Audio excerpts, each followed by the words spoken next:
পরবর্তীতে রিপন এবং কামরুল তাদেরকে যে গ্রেফতার করেছি, সেক্ষেত্রে আমরা যেটা পেয়েছি, রিপনের বিরুদ্ধে আমাদের ডাটাবেজে 7টি মামলা এবং কামরুলের বিরুদ্ধে ডাটাবেজে 9টি মামলা এ পর্যন্ত রয়েছে। মোট 9 জন গ্রেফতার এই মামলায় আপনাদের পুলিশের ডিবি পুলিশের আমরা ঘটনায় 9 জন গ্রেফতার। গতকালকে যে অপারেশন সেটা 3 জন, এর আগে 6 জন, আর মাদকের সাথে সম্পৃক্ত আরো 3 জন, সর্বমোট 6 3 9 3 12, সর্বমোট 12 জন গ্রেফতার হয়েছে।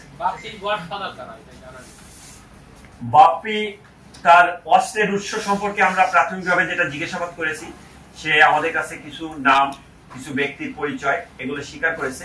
তো আমরা তার প্রাপ্ত যে তথ্য, সেই তথ্যের ভিত্তিতে আমরা আরো ইনক্লুসিভলি আরো কিছু কাজ করতে চাই। কাজ করার পরে আসলে এই রুটটা এবং অস্ত্রটা কোথা থেকে কিনে, গুলিগুলা কোথা থেকে আসে, এটা আমরা বের করতে চাই।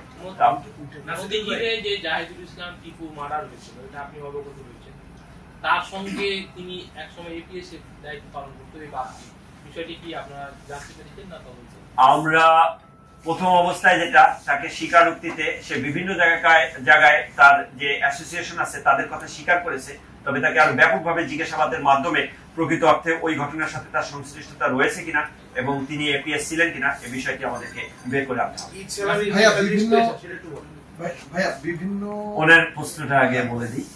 ঈদের ভিতরে যেটা আমরা তার কাছে খসড়া একটা খাতা পেয়েছি, যে খাতায় তার কিছু দলীয় সদস্যের নাম লেখা আছে এবং সেখানে কিছু পরিমাণ লেখা আছে। আমরা প্রাথমিকভাবে জিজ্ঞাসাবাদে যে এটি কি সে তাদের কাছে পায় নাকি তাদের বেতন দেয়, এভাবে জিজ্ঞাসাবাদে সে স্বীকার করে যে তারা আসলে সদস্য, এদেরকে সে ঈদের আগে সালামি দিয়েছে, এই ধরনের একটা বিষয় আমাদের কাছে স্বীকার করেছে। পরিমাণটা আমরা যেটা গ্রাফ ক্যালকুলেশনে দেখেছি 7 লাখ টাকার মতো সালামি দিয়েছে। তার আসলে মূল টার্গেটটা কি? অস্ত্র দিয়ে আসলে নিজের ব্যবসাটা প্রোটেক্ট করে একটা অপ্রতিহত হয়ে ওঠা, নাকি এখানে অন্য কোনো কারণ আছে? কারণ এত পরিমাণ গুলি বা তার প্রত্যেকটা অস্ত্রের ডাবল ম্যাগাজিন, বিষয়টা আসলে কি? সঠিক, আপনারা যেটা বলেছেন আমাদের কাছেও একই বিষয় প্রশ্নগুলো উঠে এসেছে যে একটি ব্যক্তি তার আপাতত আমরা 4টি অস্ত্রের মালিকই বাপ্পি এবং একটি অস্ত্র অনেক দামি অস্ত্র সে আমাদের কাছে বলেছে এবং বিপুল পরিমাণ গুলি তার কাছে। এটার বিষয়ে আমাদেরও তদন্ত করা এবং বের করে আনা, এটার তাগিদে তাকে প্রাথমিকভাবে যেটা জিজ্ঞাসা করি, সে জিজ্ঞাসায় তার আপাতত যেটা বেরোয় আসে যে সে মূলত আশুলিয়ার কবিরপুর জামগড়া এলাকায় তার একটা আধিপত্য সে বিস্তারের একটা চেষ্টা করেছে এবং তার এক রকমের পরিকল্পনা আছে সে ঝুট ব্যবসার ভিতরে ঢুকবে, এরকম ভাবে প্রাথমিকভাবে আমাদেরকে বলছে যে ঝুট ব্যবসার ভিতরে ঢুকবে। ওই আঙ্গিকে সম্ভবত তিনি অস্ত্র সংগ্রহের বিষয়ে বেশি আগ্রহী হয়েছে। ভাই, আমরা বিভিন্ন অভিযানে আপনাদের দেখছি আপনারা বেশ কিছু অস্ত্র উদ্ধার করছেন বিভিন্ন জায়গা থেকে। আমরা 5 আগস্টের পরে 2টা ঘটনা ঘটেছে। একটি হলো গিয়ে থানা থেকে ব্যক্তিগত কিছু অস্ত্র লুট হয়েছে, যেটি এখন পর্যন্ত 50% আপনারা উদ্ধার করতে পেরেছেন। আরেকটি বিষয় যে শীর্ষ সন্ত্রাসী যারা জামিন পেয়েছে তাদের ছত্রছায়া ইতিমধ্যেই রাজধানীর বিভিন্ন জায়গায় বিভিন্ন ধরনের অপরাধ সংঘটিত হচ্ছে। এই ঘটনার সাথে মানে শীর্ষ সন্ত্রাসীদের কোনো কানেক্টিভিটি আপনারা খুঁজে পেয়েছেন কিনা এবং এদের সাথে আছে? আমি আপনার প্রশ্নটাকে একটু ভিন্নভাবে উত্তর দিই। আমরা মূলত কাজ করছি এক্ষেত্রে যেটা যে কিছু ক্ষেত্রে কিছু সন্ত্রাসী গ্রুপের সাথে সম্পৃক্ততা আছে এমন কিছু ঘটনা ঘটেছে। যেমন একটি উদাহরণের মাধ্যমে যদি আমি বলি যে হাতিরঝিলের একটা ঘটনা, আরিফ হত্যার যে ঘটনা, আরিফ হত্যার ঘটনার সাথে যারা সংশ্লিষ্ট, সেখানে আপনারা জানেন যে কোনো একজন সন্ত্রাসীর পরিকল্পনায় বা তার দেওয়া অস্ত্র বা তার জুনিয়র গ্রুপ, এই জুনিয়র লেয়ারের এদের দ্বারা কার্যক্রমটা হয়েছে, এরকম ভাবে একটা বিষয় উঠে আসে।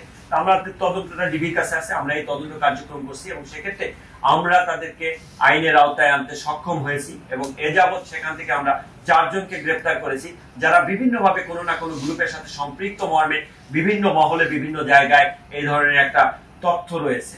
আবার এদিকে আপনার হাজারীবাগ, ধানমন্ডি এই অঞ্চলেও আমরা কিছু ঘটনায় কিছু গ্রুপের যারা সরাসরি মাঠ পর্যায়ে এই ধরনের ঘটনা ঘটিয়েছে তাদেরকে আইনের আওতায় আনতে সক্ষম হয়েছি। এমনকি মিরপুরের ওইদিকেও আপনার এই যে একটা ঘটনা যেটা ব্লেড বাবু মার্ডারের সাথে যারা জড়িত, সেই চক্রটাকেও আমরা শনাক্ত করে আমরা আইনের আওতায় এনেছি এবং আমরা তাদেরকে আপাতত তারা যেটা গ্রেফতার রয়েছে, জেল হাজতে রয়েছে, এরকম একটি বিষয় আমরা নিশ্চিত করতে পেরেছি। আবার আপনার এই যে পুলিশ প্লাজার এখানে যেটা টেলিসুমনের ঘটনার ক্ষেত্রেও যে আমাদের এই বিভিন্ন গ্রুপের যে কথাগুলো আসে, গ্রুপের সাথে যারা সম্পৃক্ত, এই ধরনের হত্যাকাণ্ডের সাথে যারা সম্পৃক্ত, এদেরকেও আমরা কিছু কিছু ক্ষেত্রে গ্রেফতার করতে সক্ষম হয়েছি। এ ব্যাপারে আমরা আন্তরিক আছি এবং বিভিন্ন জায়গায় যে এই শীর্ষ সন্ত্রাসী বা তাদের সাথে যে যোগ সাজসে তাদের জুনিয়র লেভেলে যারা কার্যক্রমটা করছে তাদের ব্যাপারে আমরা বেশি তৎপর আছি এবং আমরা তাদেরকে অস্ত্র সহ আইনের আওতায় গ্রেফতার করার ব্যাপারে আমরা অভিযান অব্যাহত রেখেছি। কিন্তু বাড্ডায় যে বিএনপি নেতা হত্যা হলো, এই ঘটনায় এখন